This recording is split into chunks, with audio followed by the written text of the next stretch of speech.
ఓకేనా?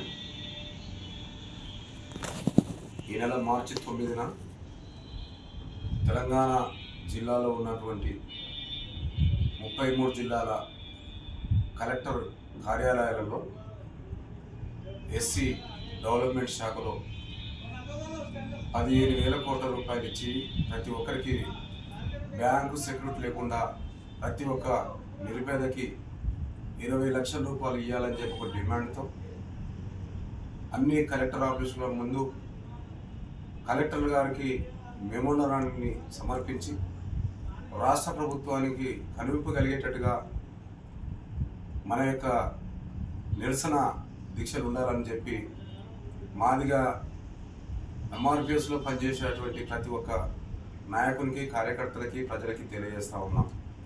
ఎలాంటి అవకాశాలు లేనటువంటి రాష్ట్ర ప్రభుత్వాలు మనకు అవకాశాలు ఎన్నో ఉన్నాయని చెప్పినటువంటి అంబేద్కర్ అభయస్థం స్కీమ్ కింద 12 లక్షల రూపాయలు ఇస్తా అని చెప్పినటువంటి గౌరవ ముఖ్యమంత్రి రేవంత్ రెడ్డి గారు కనీసం దాన్ని ఊసెత్తకుండా 2.5 సంవత్సరాలు 3 సంవత్సరాలు దగ్గరెత్తిన కొద్దిగా ఏ ఒక్క రూపాయి సంక్షేమ పథకం ఇవ్వకపోవడం అనేది చాలా బాధాకరం.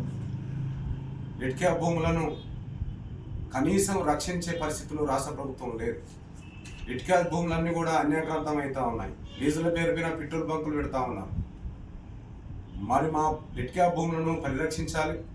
ఆ భూములలో లెదర్ ఇండస్ట్రీని పార్కులను ఏర్పాటు చేయాలి. అందులో నిరుద్యోగులైనటువంటి మాదిగ బిడ్డలకు అవకాశాలు ఇచ్చి వారు బూట్లను తయారు చేసే విధంగా ప్రభుత్వం తోడ్పాటును అందించవలసిన అవసరం ఎంతైనా ఉంది. అట్లాగే 3 ఎకరాల భూమి నిరుపేదలైనటువంటి పేదలకు అనేక ఎకరాల భూమి మరి ఈ రాష్ట్రంలో ఉంది. కనీసం 3 ఎకరాల భూమి, గుంటెడు భూమి లేనటువంటి పేదవాడిని సర్వే చేసి 3 ఎకరాల భూమి ఇవ్వవలసిందిగా మరి ఎంఆర్పిఎస్ పరంగా రాష్ట్ర ప్రభుత్వాన్ని డిమాండ్ చేస్తూ ఉన్నాం.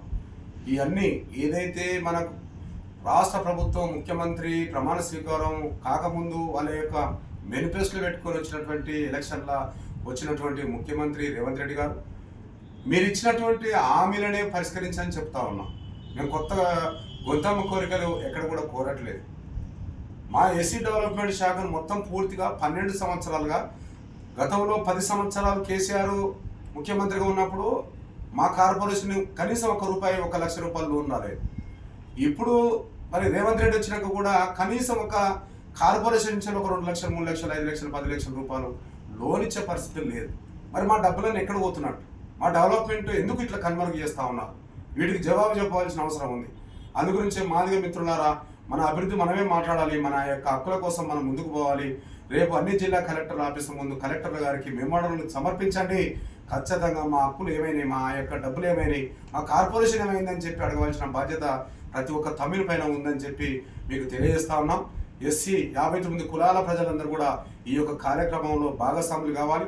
ఇలా మాల, మాదిగ, డెక్కలి, సింధు, మాస్తి, రెల్లి, పగిడి, పాకి ఇలాంటి కులాలన్నీ 59 కులాలు ఉన్నాయి ఇక్కడ. ఈ 59 కులాలకు మరి అవసరపడేటువంటి ఈ యొక్క ధర్నా, ఈ యొక్క కార్యక్రమాన్ని మేము చేపట్టినాం కనుక ఒక ఎంఆర్పిఎస్ఏ కాబట్టి వీళ్ళు ఎంఆర్పిఎస్ఏలో చెప్తారనేటువంటి మాట కాకుండా మేము ఈరోజు అందరికీ 59 కులాలకు కావాల్సినటువంటి ఒక ప్రయత్నాన్ని, రాష్ట్ర ప్రభుత్వాన్ని ఖచ్చితంగా కనువిప్పు కలిగేటట్టుగా మరి కార్యక్రమాలు ఉన్నాయి. రేపు 9వ తారీఖు నాడు ప్రతి జిల్లాలో బ్రహ్మాండంగా వందలాది మంది కలెక్టర్ ఆఫీస్కి వెళ్ళేసి మరి ఆ కలెక్టర్ గారికి మెమోరాండం తీసుకుంటట్టుగా కలెక్టర్ గారే స్వయంగా వచ్చి చెప్పవలసిన బాధ్యత ఉంటుంది కనుక ప్రతి కలెక్టర్ను కదిలేయండి, కదిలిచ్చేసి మాట్లాడతాడు చేయండి. మా యొక్క కార్పొరేషన్ ఏమైంది సార్, మా డబ్బులు ఏమైనాయి సార్, మా జిల్లాలో మాకెందుకు లోన్ రావట్లేదు సార్, మా సంక్షేమ పథకాలు ఎవడెత్తుకపోతుడు సార్, మా డబ్బులు ఎవడెత్తుకపోతుడు సార్ అని చెప్పవలసిన బాధ్యత మీ ఎంఆర్పిఎస్తో పాటు మాదిగ, డక్కలి, సింధు, మాసిరెడ్డి కులాలకు సంబంధించిన వాళ్ళందరూ కూడా ఈ యొక్క కార్యక్రమంలో భాగస్వాములు కావాల్సిందిగా మీకు అందరికీ తెలియజేస్తూ సెలవు తీసుకుంటున్నాను. జై భీమ్, జై జై మాదిగ.